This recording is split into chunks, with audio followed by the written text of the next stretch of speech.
My name's Peg Austin. I'm with the Vanilla Bean Bakery, and we're located at 444 5th Street in Spearfish, South Dakota. Owning a bakery was kind of on my bucket list, one of those things that I had always wanted to do.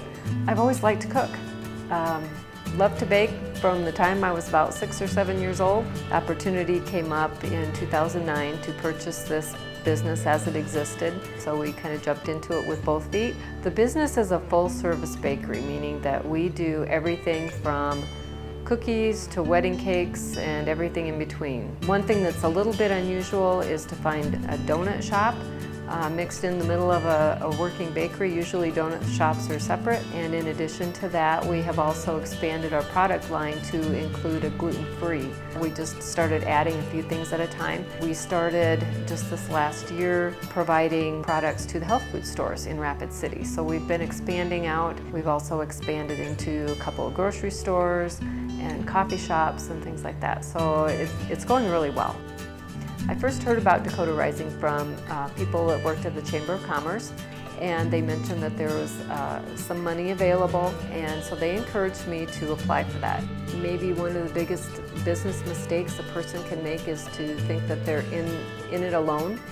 Dakota Rising has provided me with mentors, all kinds of guidance and general business acumen that I would not have access to if I were doing this all on my own. So I have this really broad array of people across the state of South Dakota who've got great business experience, and I feel comfortable calling on any one of them, and they're always there. The best part of the cohort process is actually sitting down and just brainstorming.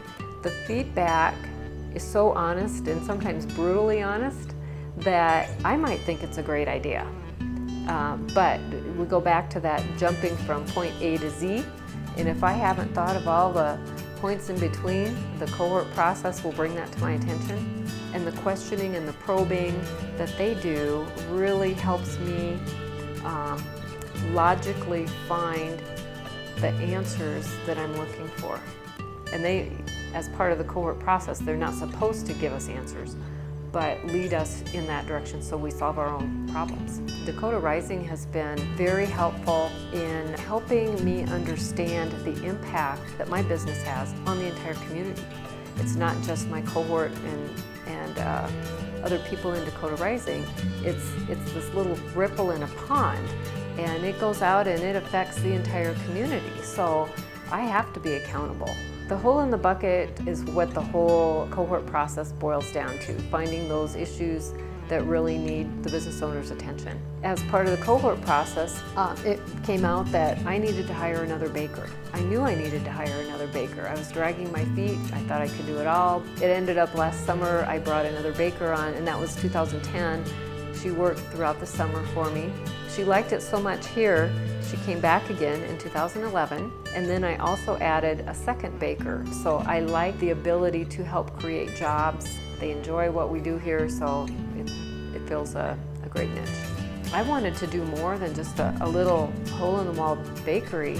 I wanted to get my stuff out there because I think my stuff is good. And I think we all do in Dakota Rising. We have some good products and good services, and we want other people to enjoy them as much as we do. You have to have those contacts and build relationships with people, not even within the community, but outside the community too. You come away from those meetings so energized.